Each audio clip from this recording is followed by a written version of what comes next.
மாண்பு உறுப்பினர் மாண்பு உறுப்பினர் வில்வநாதன் அவர்கள். வில்வநாதன். மாண்புமிகு பேரவைத் தலைவர் அவர்களே, கடந்த ஆண்டு திராவிட மாடல் ஆட்சியில் பாருங்க, நீங்க வந்து ஒரு ஏரியை பத்தி அதை சொல்ல வந்து அதை மட்டும் சொல்லுங்க. அதை மட்டும் தான் சொல்லுங்க. நீங்க திராவிட மாடல் அப்புறம் முன்னாடி மானிய கோரிக்கையில் சப்ஜெக்ட்டுக்கு மட்டும் வாங்க. நிதிநிலை அறிக்கையில் அன்றைய நீர்வளத்துறை அமைச்சர் அவர்களால் வேலூர் மாவட்டம் குடியாத்தம் வட்டம் அகரஞ்சேரி கூடநகரம் இடையே பாலாற்றின் குறுக்கே மேம்பாலம் அமைக்க 39 கோடியில் அறிவிப்பு வெளியிடப்பட்டது. அது நிலையெடுப்பு காரணமாக நிலுவையில் உள்ளது.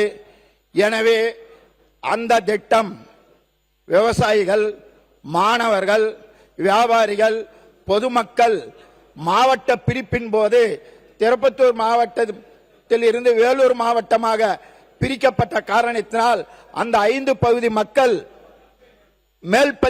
மேல்கல்வி படிக்கவும், மருத்துவமனைக்கு செல்லவும், வட்டாட்சியர் அலுவலகம் செல்லவும், கோட்டாட்சியர் அலுவலகம் செல்லவும் ஆற்றில் தண்ணீர் வரும்போது மிகவும் சிரமப்படுகின்றனர்.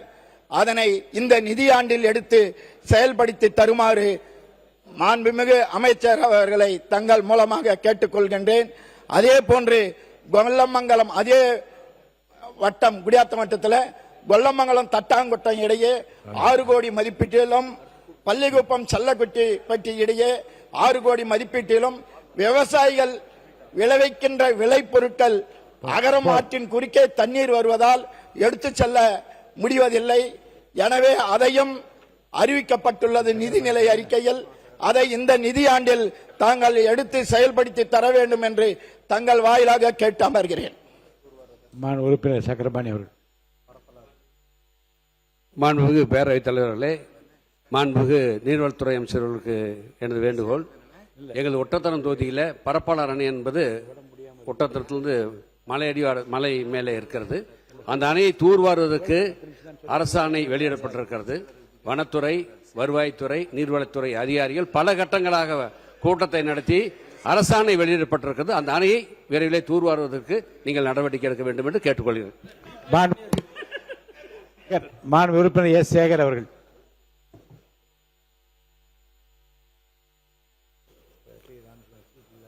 மாண்புமிகு பேரவைத் தலைவர் அவர்களே, மாண்புமிகு புரட்சித் தலைவர் அவர்களை வணங்கி, மாண்புமிகு புரட்சித் தலைவி அம்மா அவர்களை வணங்கி, ஒரு விவசாய குடும்பத்திலே பிறந்து ஒரு விவசாயியாக இருந்து நீர்நிலைத்துறையிலே பல சாதனைகளை படைத்து வரும் குடிமராமத்து நாயகனும், மருத்துவத்துறையிலே ஏழை எளிய மாணவர்களுக்கு மருத்துவம் படிப்பதற்காக 7.5 உள்ஒதுக்கீடை அமைத்துக் கொடுத்த தமிழக முன்னாள் முதல்வரும், அனைத்திந்திய அண்ணா திராவிட முன்னேற்ற கழகத்தினுடைய கழக பொதுச் செயலாளரும் அண்ணன் எடப்பாடியார் அவர்களுக்கு எனது வணக்கத்தை தெரிவித்துக் கொண்டு,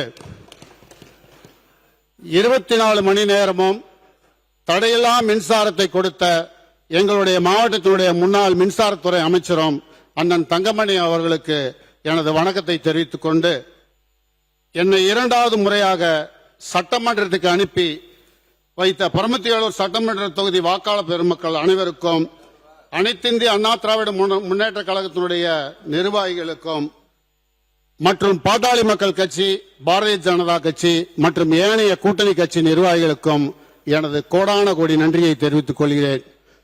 மாண்புமிகு பேரவைத் தலைவர் அவர்களுக்கும் வணக்கத்தை தெரிவித்துக் கொண்டு, மாண்புமிகு முதலமைச்சர் அவர்களுக்கும், மாண்புமிகு அமைச்சர் பெருமக்களுக்கும் மற்றும் மாண்புமிகு சட்டமன்ற உறுப்பினர் அனைவருக்கும் எனது வணக்கத்தை தெரிவித்துக் கொள்கிறேன்.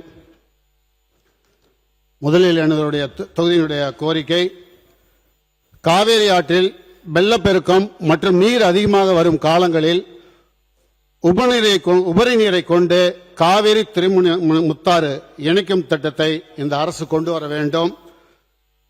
இந்த திருமணிமுத்தாறில மதியம்பட்டியில் உள்ள அணைக்கட்டில் ஒரு சின்ன டிஸ்பியூட் இருக்குது. என்னன்னு கேட்டா, அந்த நீர் இடும்பன் குளத்து வரைக்கும் வர்றதில்லை. அதுக்கு ஒரு ஜீவோ இருக்கு, உண்மையான ஜீவோ இருக்கு. என்ன சட்டப்படி இருக்கோ அந்த ஜீவப்படி நீங்க தண்ணி வெளியேற்றி அதே போல அது ஜீவோவையும் வெளியிடுமாறு கேட்டுக்கொள்கிறோம். பரமத்திவேலூர் தொகுதியில திருமணிமுத்தாறுடைய பக்கவாட்டில் இந்த சைடில் சிறு கருவேல மலம் இருக்கு. இதெல்லாம் வெட்டாத இருக்கிறதுனால தண்ணி உப்பு தண்ணி ஆகிறது. ஆகவே அந்த மரங்களை எல்லாம் அகற்றி அந்த ஆற்றின் கரைகளை சுத்தப்படுத்தி கொடுக்குமாறு மாண்புமிகு நீர்வளத்துறை அமைச்சரை கேட்டுக்கொள்கிறேன். அதே போல இழுப்பூரி ஏரி, முசிறி ஏரி, இடுமங்குளம் ஏரி ஆகியவற்றிலுள்ள வண்டன் மண்களை இந்த அரசு ஆற்றில் தண்ணீர் வருவதற்குள் துரிதமாக எடுக்க வேண்டும் என்று கேட்டுக்கொள்கிறேன். ஏனென்றால் இப்பொழுது தண்ணி எதுவுமே ஆற்றுல வரல, திருமணி முத்தாறுல. நீங்கள் இந்த குளங்களை எல்லாம் சுத்தப்படுத்தினால் வண்டல் மண் அதிகமாக இருக்கிறது. ஏன்னா இப்ப இருக்கிற இடுமன் குளத்துல இப்ப போற போக்குல அள்ளுனாலே இன்னும் 5 வருஷத்துக்கு அந்த வண்டல் மண்ணை அள்ள முடியாது. ஆகவே நம்மளுடைய அந்த 100 நாள் வேலை திட்டத்தில் இருக்கிறவங்கள டிராக்டர்ல சீக்கிரமாக அந்த இடுமன் குளத்துல நீங்க அள்ளணும். ஏன்னு கேட்டா அந்த இடுமன் குளத்துல ஒரு பகுதிக்கு தான் சாங்ஷன் கொடுத்திருக்காங்க, இன்னொரு பகுதிக்கு சாங்ஷன் கொடுக்கல. ஆகவே அதிகப்படியான கண்ணாடி மண்டல் மண்ணை எடுக்கிறதுக்கு நீங்க ஊக்குவிக்க வேண்டும் கேட்டுக்கொண்டு,